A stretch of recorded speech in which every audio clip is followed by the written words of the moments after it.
What we're going to talk about today is negotiating and our ability to be able to, once again, help bring a willing buyer and a willing seller together.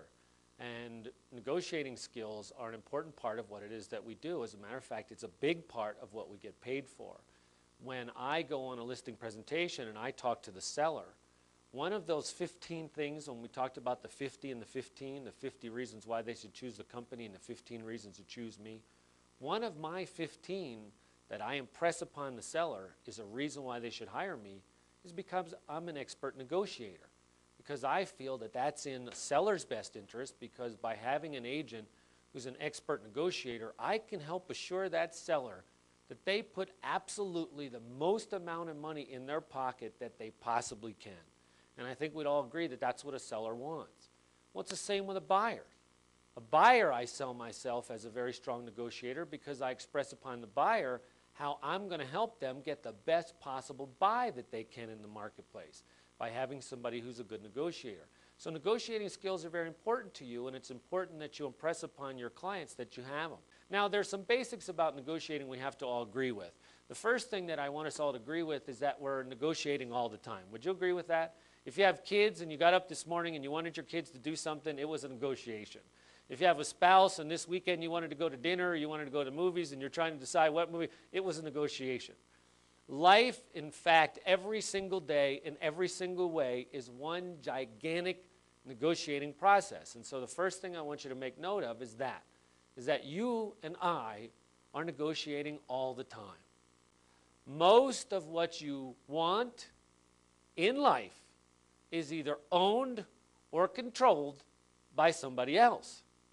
And your ability to be able to get the things that you want in your life is going to be directly relative to your ability to be able to negotiate effectively in order to get those things for yourself.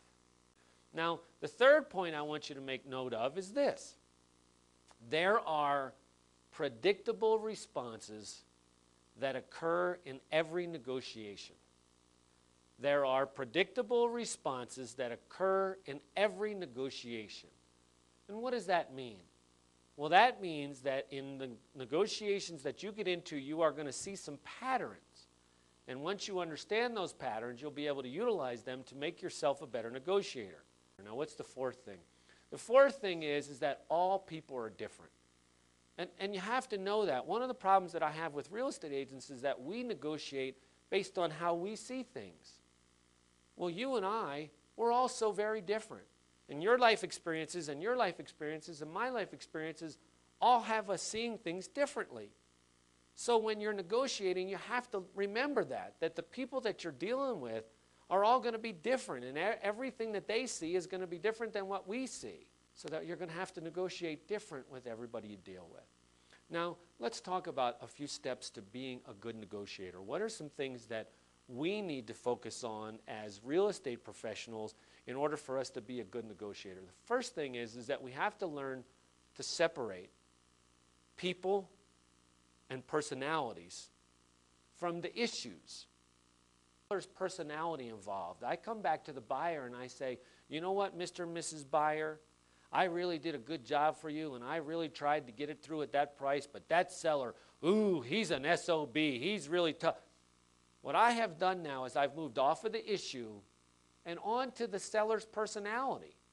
And now I'm forcing the buyer to get his personality involved. And so what we always want to stay focused on are what are the issues that we have on the table. Never want to get the personalities of the people involved. We want you to focus on real needs and wants, not the position. What do the people really want and what do they really need? Because here's what will also happen. You'll get into negotiation and you know you've lost it when somebody says to you, wait, no, it's the principle of the thing now. Don't ever allow people to take a stand. Well, here's that. And real estate agents do it all the time too, by the way. They're under the mistaken impression it's us versus them. It's never us versus them. How ridiculous is that to think that, okay, because I'm with one company and you're with another company, you represent the buyer, I represent the seller, therefore it's put up your dukes and come out fighting. Our jobs are facilitators. Let's stay focused on the fact that these buyers want to buy and these sellers want to sell. Don't try to narrow the negotiations to one issue. To be a good negotiator provides several possibilities.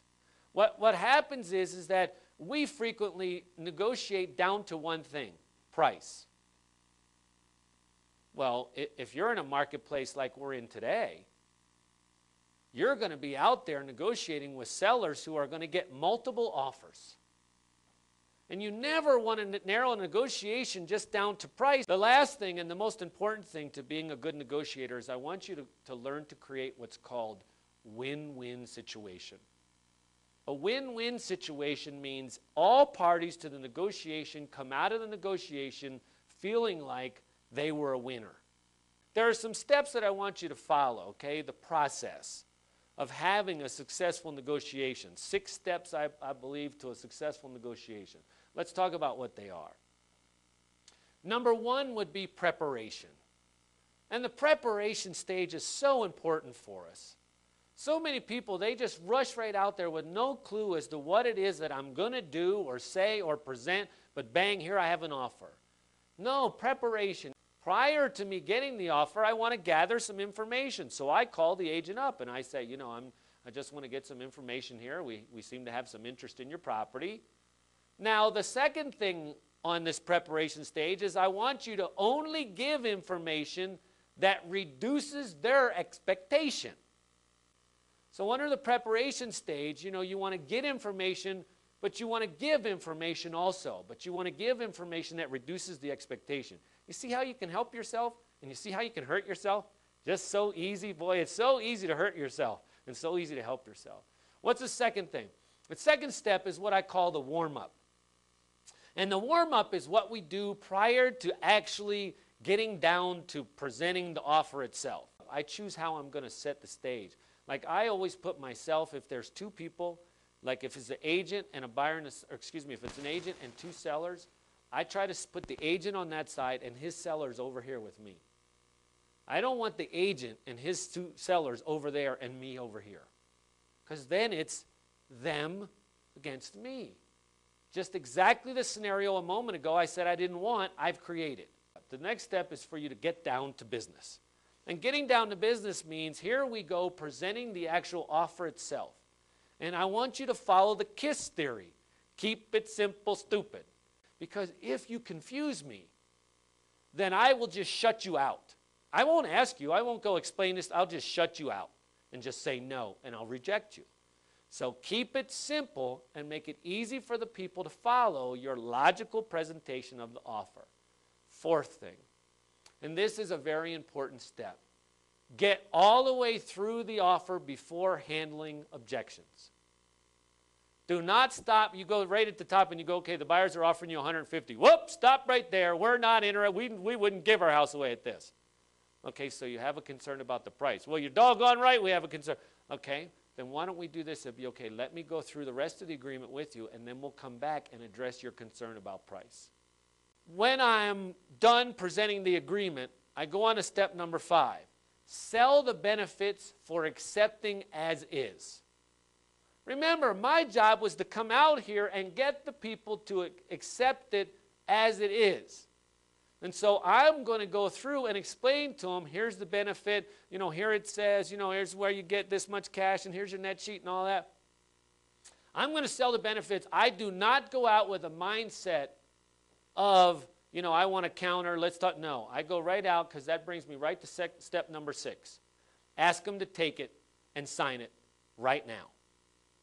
Because any change, if you cross a T, if you dot an I, if you change one thing, that makes it a counter offer and means your buyer can now walk away. And so my job is to try and get them to accept it just the way it is. Okay? All right. One more thing, another thing we learn each and every day, another way to help people make a decision and feel good about it. So let's go out there, let's create some win-win negotiations for everybody. Thanks again, ladies and gentlemen. Let's go to work.